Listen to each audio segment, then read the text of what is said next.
Hi guys, good evening. I am Ilangovan, Professor of Zoology. I am teaching zoology for that is axi.com online. So last class we said something about the general aspects of the protozoans, poriferans, including all these things under the category invertebrate. Now let's pass on to the next aspect in the biodiversity, that is phylum Hemichordata. Though the name is given as chordata for this group, it is normally not included under chordata now. So formerly it was included under chordata because of certain structures found in this animal related to the structure of the notochord, But now this notochord is a doubtful status in the case of Hemichordata. The notochord is normally not present in this category. That is why this group is included now separately as a separate phylum.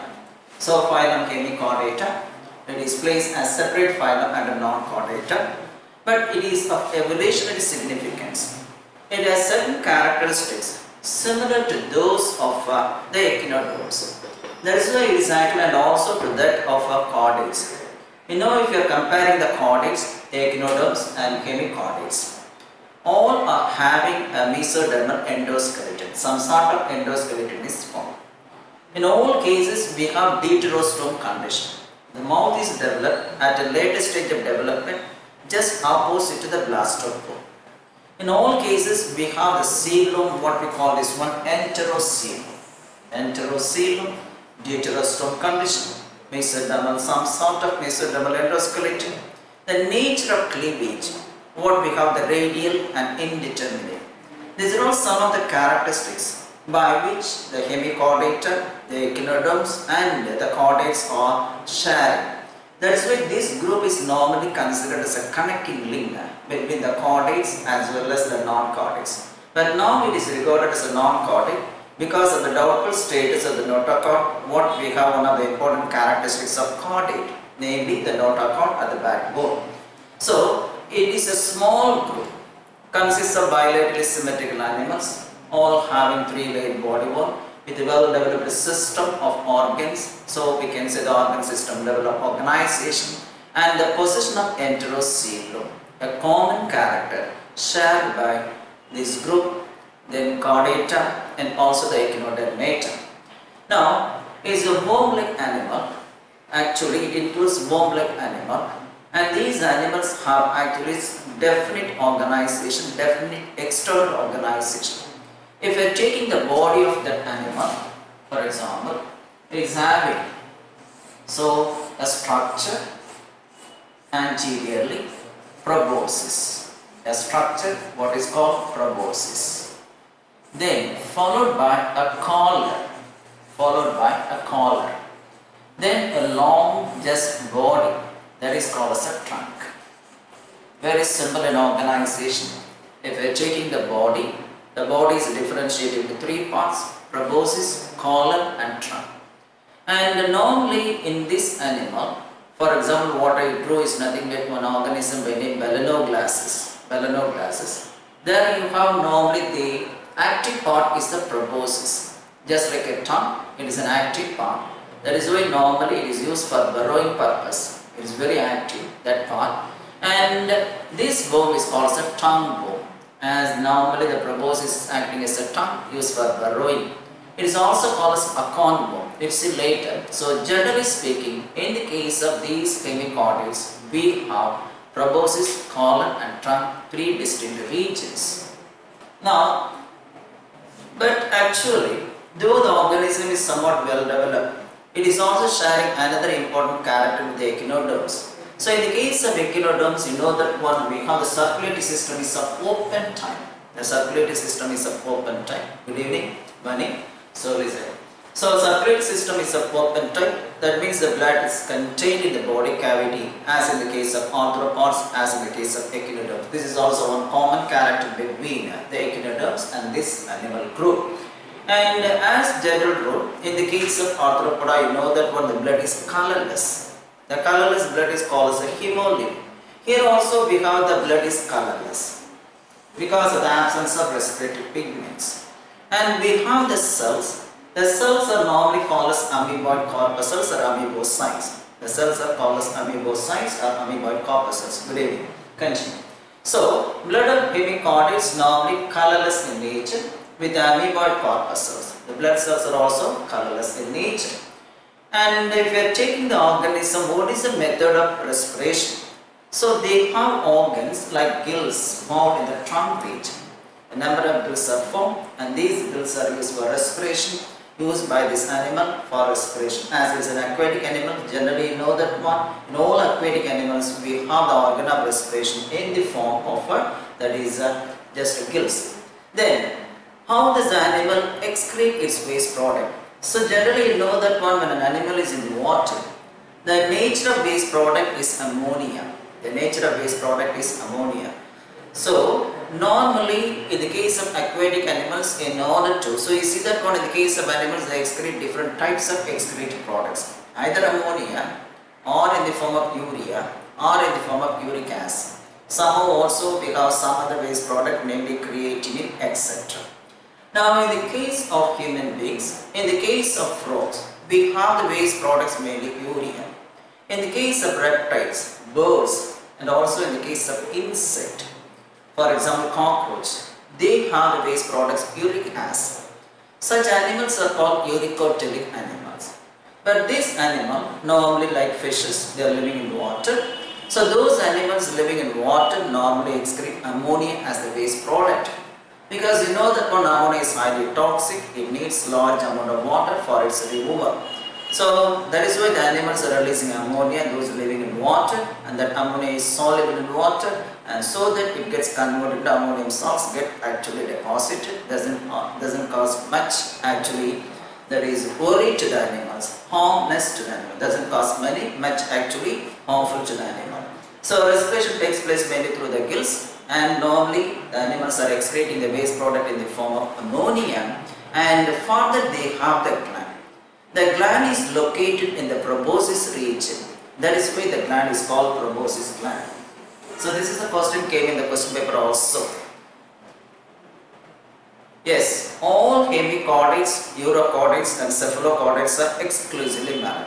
All are living only in marine water. No representatives of either hemichordates or urochordates or cephalochordates living in fresh water like ponds and lakes. All are exclusively marine. There is no exception. Okay, so the excretory organs are proboscis gland. This is also another questions came in the question paper in your entrance point of view, and that is responsible for removing the ammonia. Now I mentioned already who is an animal normally included under non-chordate group, a separate group. I mentioned earlier.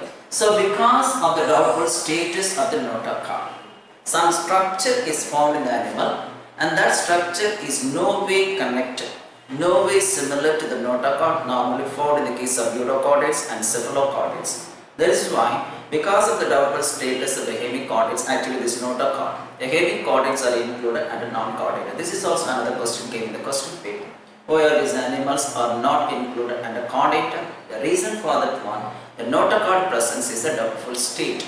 Now, so we have a number of animals, for example the berenoglasses and sarcoglasses. These are all the two major examples. And these animals are mainly actually dioecious animals. That means sexes are separate and fertilization is external. So whenever you have actually external fertilization in the case of, for example, frog or fishes, in all these cases we have the oviparous condition. So whenever you have external fertilization, there the animals are laying only eggs mainly. That is why in this case also fertilization is external, so that we have actually, that is, eggs are laid by these animals. So oviparous condition. The development is indirect. I used to say very often this one, the word indirect development, for example the case of cockroach, or in the case of, for example, silk moth, or even the case of, for example, any moth or butterfly, you have the caterpillar stage. So whenever you say this development is indirect, that means we have a larval stage. The young one doesn't resemble to the adult. It is entirely different from the adult form. It is undergoing a number of changes and finally gets converted into the adult form. And all these series of changes together call, you know, that one metamorphosis, metabolic. The another word used for metamorphosis is called metabolic. metabolic. So accordingly we have complete metamorphosis or incomplete metamorphosis, or even we can say for example parametabolism. Different types we will see later. So development is indirect, that means there is a larval stage. The name of the larva in the case of such animal groups is called the Tarmaria larva. Tarmaria larva. So the Belenoglasses, it's commonly called as what we can say that is a acorn bone or tongue bone. I'll come to this later now. So Belenoglasses is commonly known as acorn bone or tongue bone. So I mentioned already it is normally a marine bone continuously distributed. So we are using the word inhabits in all parts of the bone. If we are saying continuous distribution, the meaning for that one, the animal is found in all parts of the bone. And also we have certain animals which are discontinuously distributed. There are found patches here and there in different parts of the bone, not continuously formed. So an example of peripatus, the connecting link between annelida and arthropoda, that one exhibits, that is what is called discontinuous distribution. The meaning for that one, they are found here and there, not continuously formed, scattered here and there all over the world. For example, if you are taking this peripatus, the connecting link between annelida and arthropoda, it is found scattered in Himalayas and also found in African countries, not found anywhere else. That condition is called discontinuous distribution. But Belenoglasses is continuously distributed, found in all parts of the world in marine water. So, normally if we are taking these urochordates or cephalochordates or hemichordates, and these animals are somehow actually leading a burrowing mode of life. In the case of burrowing mode of life, where you have the animals normally found embedded in soil, and also in the case of attached forms, we can say the sedentary organisms. In the case of all these organisms, we have a method of feeding what is called ciliary feeding, a ciliary mode of feeding. As animals are found embedded in the soil, either in the case of urochordates or hemichordates or cephalochordates, or even in the case of just sponges, they are all attached forms, not burrowed forms, but attached forms. So in the case of all these organisms, want to create water current towards their own place. They are actually having cilia in the body and they are oscillating, creating a water current, bringing food particles towards them, and such kind of feeding is called ciliary mode of feeding.